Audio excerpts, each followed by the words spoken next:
வந்து உங்களால் 91 சென்ட்டுக்கு வாங்க முடியுது, அப்படி பிடிஎல வாங்க முடியுதுன்னு வந்துட்டா காப்பிரைட் சிக்கல் கிடையாது. காசு கொடுக்கறது நம்ம ஏன் தயக்கம் பண்ணணும்?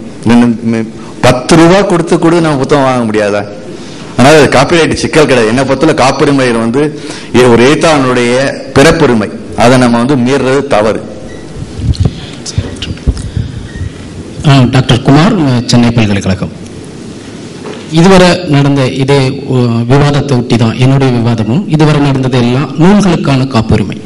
என்னுடைய விவாதம் என்பது ஆய்வேட்டுக்கான காப்புரிமை. மேடம் சொன்னாங்க, நாங்கள் இதுவரை அந்த பட்டியல் வச்சிருக்கிறதுங்கிறது வேற, அது மின்மயமாக்கப்படுறது வேற, அந்த ஆய்வேட மின்மயமாக்கப்படுவது என்பது வேற விஷயம். பட்டியலை யார் வேணாலும் தயாரிக்கலாம், யார் வேணாலும் வெளியிடலாம். ஆனால் ஒரு ஆய்வேட்டை ஆய்வாளர் நினைச்சா கூட தன்னுடைய ஆய்வு முடிந்த பிறகு வெளியிட முடியாது. அதுக்கு எந்த பல்கலைக்கழகத்தில் அவர் ஆய்வு செய்தாரோ அந்த ஆய்வு அந்த பல்கலைக்கழகத்தினுடைய அனுமதி இல்லாம அவரே நினைச்சா கூட அதை வந்து புத்தக வடிவில் கொண்டு வர முடியாது. குறைந்தபட்சம் 5 ஆண்டுகள் ஆகியிருக்கணும். ஆய்வு முடிந்து 5 ஆண்டுகளுக்கு பிறகுதான் அந்த ஆய்வேடு நூல்மயமாக்கப்பட வேண்டும். அதுக்கு பிறகு மின்மயமாக்கப்பட வேண்டும். இப்படி சூழல் இருக்குது. அப்போ இதை நம்ம மின்மயமாக்கப்படுவது என்பது தமிழ் சூழல் மட்டுமில்ல, உலகம் முழுவதும் இந்த எழுத்து திருட்டு என்பது இருக்குது. அப்படியான சூழல்ல என்னுடைய ஆய்வேட நான் எந்த வகையிலும் பிறருக்கு அளிப்பதற்கு நான் முன்வர மாட்டேன். நூல் என்பது ஒரு வாசகனுக்கு பொதுவாக வரும் என்பது எல்லா வாசகனுக்கும் பொதுவாக. எழுத்து ஒரு படைப்பாளனிட்டிருந்து ஒரு எழுத்து என்பது வாசகனுக்கு வந்த பிறகு அது படைப்பாளனுக்கு சொந்தமானது அல்ல.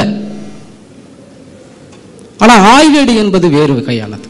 என்னுடைய ஆய்வு, என்னுடைய ஆய்வு முடிவு, நான் இன்றைக்கு சொன்ன இந்த ஆய்வு முடிவை நான் நாளைக்கு மாற்றிக்கொள்ள முடியும், மாற்ற முடியும். அப்படியான ஆய்வுகள் என்பது மின்மயமாக்கப்படுவது அவ்வளவு சுலபமான கிடைக்கின்றது. நானும் ஒரு பல்கலைக்கழகத்தில் இருக்கிறேன். அதனால் வந்து நிச்சயமாக அது வந்து உறுதியாக சொல்ல முடியும். ஆனால் வந்து அதனால் காப்புரிமை மீறுறதாக ஆகாது. நீங்கள் ஒரு இடத்துல ஒரு நீங்கள் நான் புத்தகத்தை படிக்கிறேன்னு வச்சுக்கோங்க, பணம் கொடுத்து வாங்கினா கூட படித்தேன்னா நான் வந்து அந்த காப்புரிமை மீறதாக அர்த்தம் இல்லை. ஆகவே நான் எடுத்து பயன்படுத்தினால்தான் மீறுகின்றேன். என்ன முறையில் நாம் பயன்படுத்த வேண்டும் என்று நான் வரைமுறைகள் உண்டு, அந்த வரைமுறைகளோடு பயன்படுத்தலாம். அதே மாதிரி அவங்க சொன்ன மாதிரி அந்த பட்டியல், அந்த ஆய்வுரை பட்டியல் தாராளமாக இருக்கலாம். அது ஒன்றும் பெரிய இடர்பாடே இல்லை. ஐயா சொன்னார் இந்த மாதிரி தமிழ் பல்கலைக்கழகத்தில் 1,00,000 நூல்கள் இருக்குன்னு. 1,00,000 நூலுடைய தலைப்புகளும் அதை பற்றிய சுருக்கங்களும் ஆசிரியர் யார், எத்தனை பக்கங்கள் உள்ளன, அது தாராளமாக கொடுக்கலாமே. அதான் அது இருந்தாலும் இப்போ எங்கே தேடி எங்கே வாங்கலாம் தெரிஞ்சுக்கலாம். என் பெயர் சிவகுமார் பாபு, சபரி சார், சேலம் ஜோன். நேற்றைய தினம் நம்முடைய மணிவண்ணன் சார் ஆவணங்களை நீண்ட காலம் டேட்டா பேஸில் பராமரிக்க இயலாது, அதற்கென ஒரு குறிப்பிட்ட காலத்திலே அவைகள் மறைந்து விடும் அல்லது ஃபேட் ஆகிவிடும் என்றார்.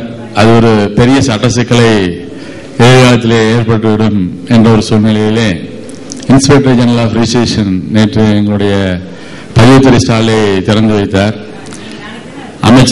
பதிவுத்துறை அமைச்சரும் கலந்து கொண்டார். நேற்று deputy inspector general of registration அவர்களை சந்தித்து மணிவண்ணன் சார் சொன்ன அந்த பயமுறுத்தலை தெரிவித்தேன். ஸோ இந்த தினம் இந்த கூட்டத்திலே கலந்து கொண்டு எதிர்காலத்திலே அதாவது 1928 எங்க டிபார்ட்மெண்ட்ல வந்து ரெக்கார்ட்ஸ் இது பண்ணிட்டு இருக்கோம்.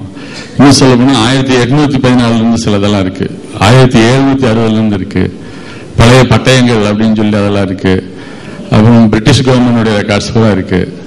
ஸோ அதெல்லாம் டேட்டா பேஸ் பண்றதுக்காக ப்ராக்ரஸ்ல இருக்கு. ஸோ அது வந்து அவர் சொன்ன மாதிரி வந்து ஒரு 200-300 வருஷத்துக்கு அப்புறம் அதை எடுத்து பார்க்குற அளவுக்கு ஏதாவது ஒரு சொல்யூஷன் இருந்ததுன்னா அவர் அதுக்கான ஒரு ரிட்டர்னை ஏதாவது ஒரு ஆர்டிக்கல் கொடுத்துருந்தாருன்னா அதை நான் கவர்மெண்ட்டுக்கு அனுப்பிச்சு நியூஸ் நாலேஜ் கொண்டு போய் அதை ப்ராசஸ் பண்ணுறதுக்கு ரெடியாக இருக்கும். ஸோ அதுக்கு உரிய ஏற்பாடு அவர் செய்தார் என்று இக்கூட்டத்தில் கேட்டுக்கொண்டு நன்றி தெரிவிக்கிறேன். எனக்கு தெரிஞ்சு 75 வருஷம் மைக்ரோஃபிலிம் தான். They put 75 years.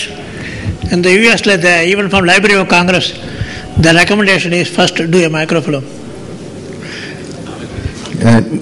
நன்றி.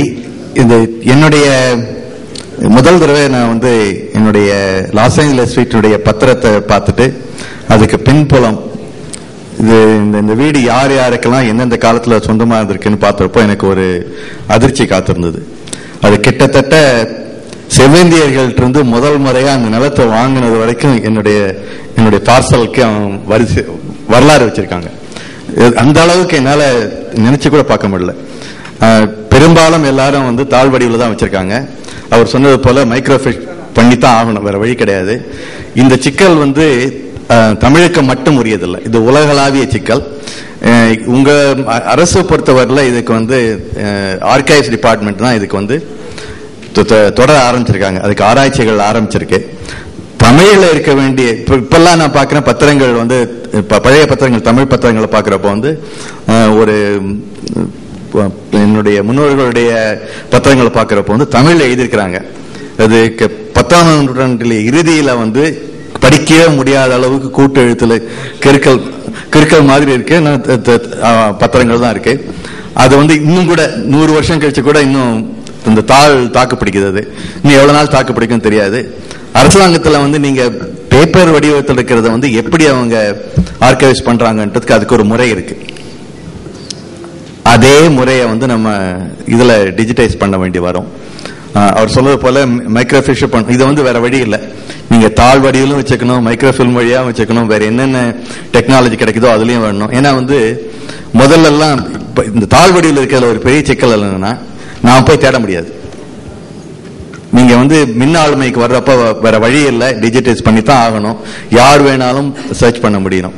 அப்படி பண்றப்ப வேற வழியே கிடையாது. இது நீங்க சொல்லிட்டு ஏடு பெயர்த்து எழுதுவது போல் நீங்க டிஜிட்டைஸ்ல சிடி பெயர்த்து எழுத வேண்டும், அவ்வளவுதான்.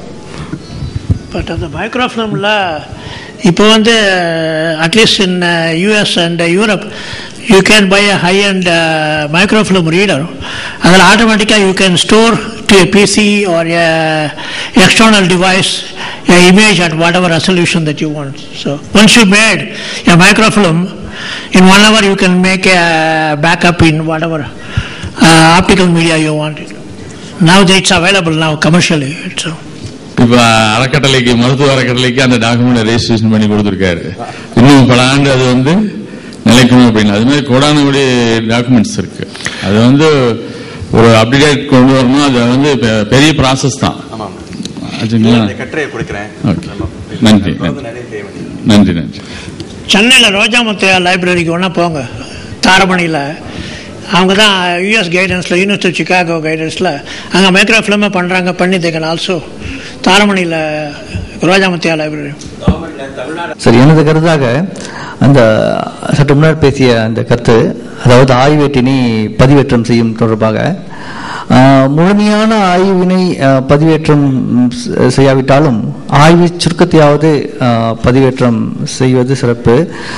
மேலும் எழுத்து திருட்டை இனம் காண்பதற்கு அதற்கான மென்பொருள்கள் எல்லாம் இருக்கின்றன. எங்களுடைய மலேசிய பல்கலைக்கழகத்தினிலே, மலாயா பல்கலைக்கழகத்தினிலே இவ்வாறான எழுத்து திருட்டுகளை கண்டுபிடித்து அவர்கள் பட்டத்தை மீண்டும் பறிமுதல் செய்வதற்கான ஏற்பாடுகள் செயல்முறைப்படுத்தப்பட்டிருக்கின்றன.